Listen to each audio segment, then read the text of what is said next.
I would like to acknowledge my congregation in Auburn. I am their minister. I'm the halftime minister in Auburn, so this will be my third year. So tomorrow is both the annual observance of the birthday of Martin Luther King Jr., traditionally a forward-looking celebration of his legacy, both of service and equality and justice-seeking, and coincidentally this year, a presidential inauguration, which frankly has evoked fear and trepidation for many of us about the future of equality, justice, and an American democracy of, by, and for the people. And I just want to let you know that Theodore Parker wrote of, by, and for the people in one of his sermons. That's where that comes from. I'm only going to say that much about that.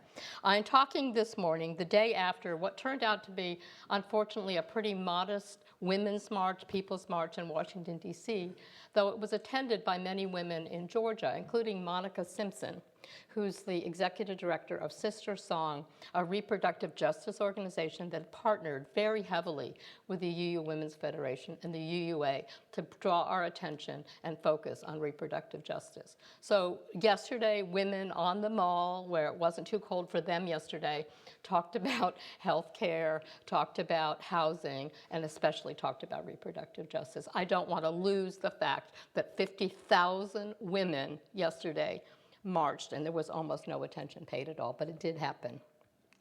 And the day before what is anticipated to be the usual and not so usual observations promoted in some places as mass mobilizations and days of resistance of MLK Day. So I'm going to talk about a few things this morning, so I was going to warn you. It's sort of a multi-part sermon. I'm going to talk about my nearly accidental personal experience of the man we will be honoring tomorrow and honoring today, about the youthful boomer beginnings of my own involvement in activism, and about Theodore Parker, a 19th century minister considered one of the three prophets of our Unitarian religious liberalism, who in his own lifetime and in the present day was both an inspiring and highly controversial figure. Indeed, the only UU minister we can say absolutely was very nearly excommunicated by his conservative Boston Brahmin colleagues. Excommunicated. I'll tell you a little bit more about that later. How his life as a white man from rural New England, a radically evolving Christian Unitarian, a little acknowledged feminist, and a militant abolitionist impacted the thoughts and particularly the words of a 20th century black man, a questioning but still faithful Southern black church pastor who also attracted more than his share of opposition in his lifetime from both his parishioners and his peers. So I have been working recently on what might be called a podcast, but is more accurately a solo voice audio blog recollecting my years as a young college student at the University of California in Berkeley. In the time between the fall of 1966 and the spring of 1970, sometimes called the day, how many of you know the day, as in back in the day, of maximum student unrest and near revolution, or even labeled domestic war years on campuses across the country. It stems from an article I was asked to write for the California Monthly, which is the alumni magazine for UC Berkeley, in the summer of 1980, which was 10 years after I graduated from college, recalling what it was like to cover, as a cub reporter for the student newspaper, an almost unbroken parade of dramatic clashes, starting from my very first months there. Attempts to move the Navy ROTC out of the student union, anti-draft rallies, a Third World Liberation Front strike, and eventually, a few years later, the People's Park confrontation following plans to convert a public space to student housing. Somebody died during that, by the way. Somebody died for that People's Park demonstration. It is at least tentatively called, this podcast of mine or this audio blog of mine. Which one do you like better? Audio blog? Yeah. It is called When We Were Young and Gassed. When we were young and gassed, a reference to the frequent tear gassing by police and National Guard units of anti-Vietnam War demonstrators, and my eye-blinding, face-stinging experiences thereof, mostly not as a participant myself in the protests, but as I said, a news reporter, an 18-year-old news reporter, columnist and critic and member of the senior editorial board of the Daily Californian, then and now a prestigious and very well-read college newspaper. I say mostly not a protester myself in those years I was a student, but before I arrived there with my high school best friend Janice to share a tiny one-bedroom apartment and a next-door view of one of the remaining fraternity houses of that time, I had been part of at least one very large peace march through Oakland, California in November of 1965 with members of the Palo Alto Unitarian Church High School Youth Group called Liberal Religious Youth, or LRY, as well as some of the adult members who had been long active in the civil rights movement as Unitarians, seeing direct action against this war as a continuation for them as the call for public witness against wrongdoings. This at a time when many of our congregations were torn apart by the Vietnam War. It wasn't a uniform position for people. A lot of the congregations actually didn't take stands at all. They were so divided. A continuation of the call for public witness against wrongdoings. For you teens, now and then, we gathered to socialize. We did. We gathered at a retreat center, a ranch, which is our equivalent of the mountain in California. We gathered on Sunday nights to have potlucks and hang out. But we also gathered to make a difference in the world around us, because that is what we had been taught as Unitarian Universalist youth in the 1960s. We made the 50-mile trip up the freeway and over the bridge and joined the march, including loud sidewalk confrontations with pro-war counter-demonstrators and led in spots by motorcycle gunning Hell's Angels, and believe me, that was terrifying. This, only one of the events that were part of a year of what were called nationwide protests, marches, and rallies sponsored by the Vietnam Day Committee, a coalition of students and labor organizations and pacifist religious groups. Among the many prominent speakers at these events was the pediatrician and activist Dr. Benjamin Spock, and the poet Allen Ginsberg, and numbers of others of really famous people who came through this university campus, and as many thousands of students and renowned faculty, garnering constant media coverage. We were covered nearly every day, especially at noon hour, by the local media. Those cameras were out, and there was something happening that they wanted to cover. Less than a month after the start of my first quarter at Berkeley in the fall of 1966, Robert Kennedy was invited to come speak about civil rights, and he gave a wide-ranging speech in the Greek Theater, which was the outdoor amphitheater for the campus, addressing the rights of students to have free speech and dissent. There were about 5,000 people there that day. He had been invited to talk about civil rights, but he led with talking about dissent because it was at the end of the free speech movement. How many of you remember that? That was the big thing then. Recognizing the struggle of Black Americans to enforce their newly gained rights, recognizing what he called their scarred heritages of centuries of oppression and the need for them to have an equal chance, he said, to share the American life. He talked about his descent from poverty, his descent from discrimination on the basis of the color of one's skin, his descent from hunger, his descent from disease, and yes, his descent from the war in Vietnam.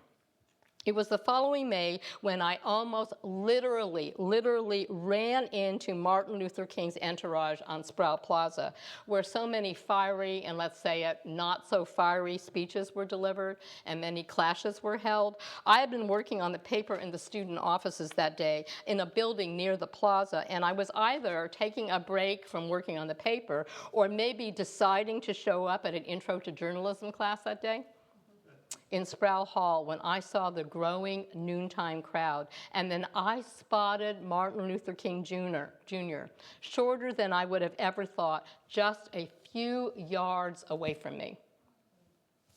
Appearing before an overflow outdoor audience of more than 7,000 people, considerably larger than the crowd attracted by Kennedy, King spoke out against what he saw as, and this is his quote, democracy for white Americans and dictatorship for black Americans. The need for, and this is a quote, radical distribution of economic and political power, and he railed against the Vietnam War, urging those listening to protest and calling the war, and this is another quote, a mad adventure, tragic, unjust, and evil. He described his creative maladjustment to injustices, the need for a coalition of conscience, closing, as he often did, with the imperative, let us overcome, we shall overcome, and with these words, the arc of the moral universe is long, but it bends towards justice. The climax of a defining speech, setting the tone and direction for the remainder of his public journey, and less than a year later, he would be dead. Apt words, don't you think? Powerful words, hopeful words, but not written by King. Not written by King, but by Unitarian minister Theodore Parker. Professor Claiborne Carson, an MLK scholar at Stanford University, tells us that this sentence, the arc of the universe, quote, is one that Reverend King, Dr. King, used many times, including on the march from Selma to Montgomery in 1965. He was answering the question from somebody from the press who asked him, how long do you think it will take to see social justice in this country? How long will it take? And Dr. King answered, how long? Not long, because the arc of the moral universe is long, but it bends towards justice. How long? Not long at all. King paraphrased these words frequently and without attribution, Carson says, and those of other abolitionists and ministers and activists from the previous century, including other Unitarians or Unitarian-adjacent people, is what I like to call them. Thoreau and his Nature and Civil Disobedience writings, and Julia Ward Howe's Battle Hymn of the Republic lyrics. He saw them as kind of a secular scripture from which he could borrow freely. And he did. Even as what is sometimes called a once-born UU, I'm a once-born UU. I'm not a born-again UU. I was born in it, and I'm a once-born UU. I certainly would not have recognized the arc of the universe words as being penned in the 19th century by a Unitarian, even a famous Unitarian whose life and works I knew nothing about yet. Not after all the years on Sunday school, not after all the years in youth group, had I ever heard the name of Theodore Parker. It would take some years for quote investigators, and that's what they call them, to fully explore whether this resonant line was in fact Dr. King's, after a long history of challenges about the true authorship. So evidence of its true authorship was found first in a 1918 book titled Readings from Great Authors, in a section listing statements by Theodore Parker. And then there was a weekly epigram on a church bulletin board that was attributed eventually to Parker. It was unmistakably the words of Parker, even though MLK especially shortened and made it forceful. He took those words and made them more forceful. Supported by the publication in 1853 of a collection called 10 Sermons of Religion by Parker, the third sermon in there titled Of Justice and Conscience, this language about the arc of the moral universe, and I want you to read it to you. This is the original language. So you can see how King spiffed it up, even as he was stealing it. But don't tell anybody. Look at the facts of the world, Parker said. You see a continual and progressive triumph of the right. I do not understand the moral universe. The arc is a long one, and my eye reaches but little ways. I cannot calculate the curve and complete the figure by experience of sight, but I can divine it by my conscience. But what I see, I'm sure, proves to me that it bends towards justice. What do you think? You think maybe they were from him originally? Yeah, pretty clear whose words they were originally. Words woven into a rug brought to the Oval Office by President Barack Obama, still attributed to Dr. King. It would be quite a few years before in my lay and then professional ministry, my studies would bring me into both a scholarly and an activist relationship with Theodore Parker as one of the prophets, as I said, of religious liberalism. He was considered a revolutionary theologian, considered by you historians as perhaps the most influential American Unitarian minister who ever lived. Lauded in an article published in the UU World in 2010, the bicentennial of his birth. And this is what they said, that he was a great American preacher. He was a leader of the Transcendentalist movement, along with Ralph Waldo Emerson and Margaret Fuller, though not as nature-bound as Thoreau. He accused the Transcendentalists of spending too much time in the Concord woods and not enough time out in the real world where real things had to be done. He was a major anti-slavery leader, and he was a theorist of democracy. He was a child of a father who was an independent thinker, who was a critic of wrath-obsessed evangelical Calvinism, who encouraged Parker to read and be curious, and a mother who instinctively denied the conception of a punitive God and who believed in a religion of love and good works. That's how Parker described his mother, who believed in a religion not of wrath, but of love and good works, who Parker described as rejecting the dark theology of the time that seemed not to have blackened her soul. Don't you love that? Didn't blacken her soul. Nonetheless, he once described spending many hours as a child lying awake in a bed, wrestling with the doctrine of eternal damnation. The young adult Parker, a teacher who could no longer believe in being saved suddenly by divine grace, but who did believe that by studying the Bible and our human experiences, we have the spiritual tools to move towards good, that a gradual salvation was available to all. The notion that we grow in our lives and that we're saved by ourselves gradually. The maturing minister of a large Boston congregation who moved from accepting as real the miracles in the Bible to denying the Bible had any miraculous authority and declaring instead that the Bible was full of myths, whose intellectual exploration of Scripture and direct experience of the holy led him also to conclude that Christianity did not hold any unique mandate on religious truth, and questioning whether the Bible was any more or less valuable than any other written history, and concluding, get this, that Jesus himself had no particular authority, rather he was an organ through which divinity spoke. What do you think the reaction was to that? These findings of his own conscience, which came out of his own curiosity, his own inquisitiveness that he got from his parents and from his Unitarian background as a kid, led to a stern and accusatory meeting of the Boston Association of Unitarian Ministers, who denounced him as an infidel, who shunned him, nearly excommunicated him, but failed to destroy the love and loyalty of his large congregation. So his congregation stuck with him. They didn't go away. They listened to him week after week. They loved what he said, and they loved what he stood for. But his peers never allowed him back in a meeting with them for the rest of his career. Don't you think that's kind of excommunicating? Who thinks that's excommunicating? I think it is.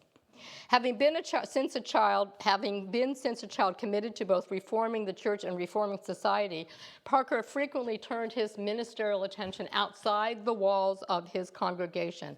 He was one of the first American clergymen, we are told, to endorse women's suffrage. He was the first American clergy to refer to God as both father and mother. And this is what he said about women and women. Women, he wrote, have the same individual right to determine their aims in life and to follow it. They have the same individual rights of body and spirit, of mind and conscience, and heart and soul, the same physical rights, the same intellectual, moral, affectional, and religious rights that man has. Let's hear it for him. He argued that women should be allowed to vote.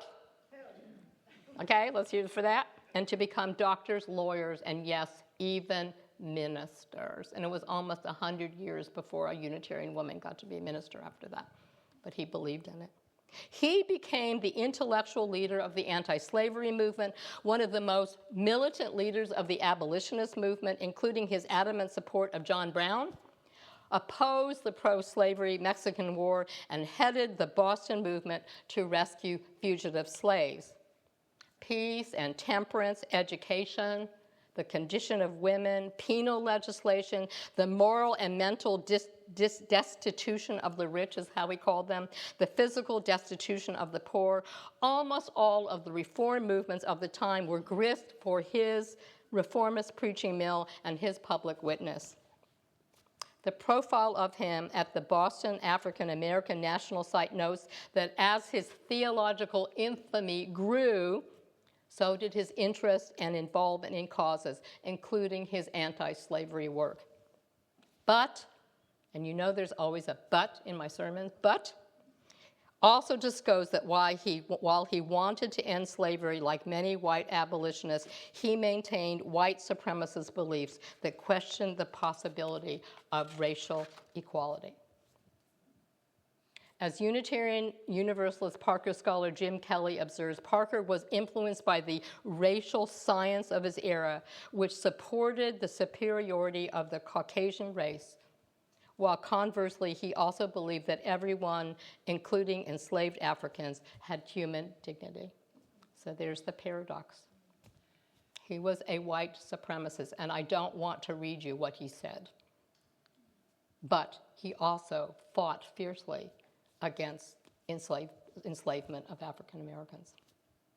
Heretic and hero, race supremacist and fighter for black liberation, Parker's life and vision of an arc of the universe that is long but bends towards justice endures, and may well give us caution, and guide us through these morally trying years ahead.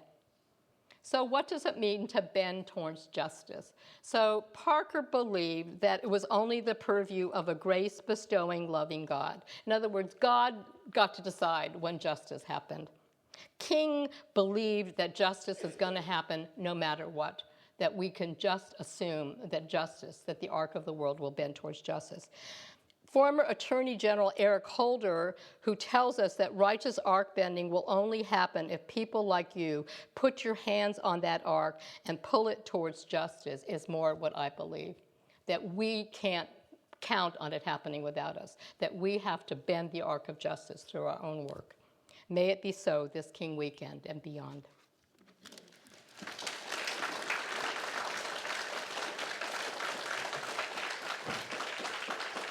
Do we have time for any questions or anything? Yes. Okay. A few. Any comments or questions?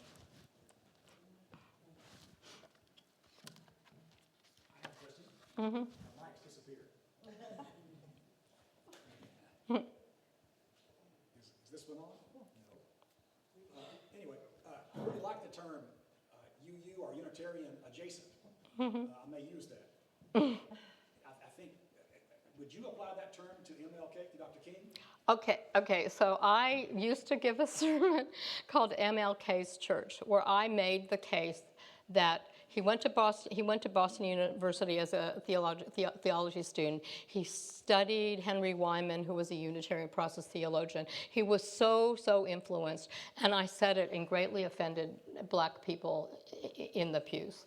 So I don't talk about that anymore. His wife, Coretta Scott King, and her youth group were like that with the Unitarian Congregation of Atlanta youth group people. They spent a lot of time together. They circled the congregation of the black church when they were threatened. And I would argue that he's adjacent. I went a little further and I said, perhaps if he wasn't so tied in with the black church and did not want to untie from the black church, that he may very well have been a Unitarian. But I hasten to say that it was offensive to people. I have been both a Baptist in my youth and a UU in my golden years. And as far as I'm concerned, his thinking was separate UU. Yeah. So do you understand what I'm saying? Yeah, and be careful. I've been really careful about saying that. Mm-hmm. I have a question about the UU churches in the South, the Unitarian churches in the South before the Civil War. I heard that they were driven out because of abolitionist thought, but I'm not sure what happened. People were who was driven out? The churches? The Unitarians that were in the South.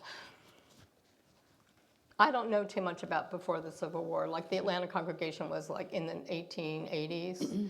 The Universalists were pretty racist. You know, I mean, there was a real divide between the Unitarians and the Universalists. So, in the Unitarian Universalist congregation of Atlanta was the first UU congregation in the country. It was Unitarian and Universalist because they couldn't afford their own buildings. So they came together, and the Universalists sat on one side and the Unitarians on the other. When there was a professor who was coming to Georgia Tech and wanted to be a member, an African-American, a black professor, the Universalists voted it down. And the Unitarian Association got so mad at the Atlanta congregation that they pulled the loan that had permitted them to be in that building, and the church was dissolved for about 20 years. I don't know what happened before. I don't know the Civil War. Gosh. But that's a very ugly, another little ugly thing, yeah. Checkered past. Checkered path. Other things? Thank you for your talk. I appreciate it. Thanks. I wondered, times are different now than they have been in the past. And I wonder what your view is as to whether civil disobedience and demonstration of protest can still be effective means for challenging policies, actions, threats in the modern era that we're in now. Thank you for asking that. I think this came up big time around the Women's March, the People's March yesterday, when they asked, some of the reporters asked back home, are you going to go? And people said this time, I don't think so. I'm not sure that this is going to be the most effective thing to do. So looking more at ACLU legislation, stuff like that.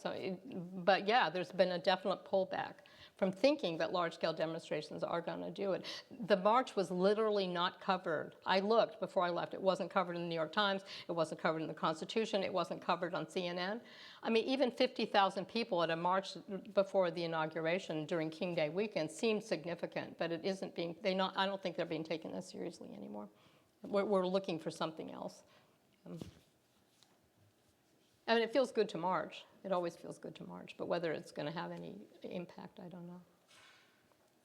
Other questions? Thank you. Thank you very much.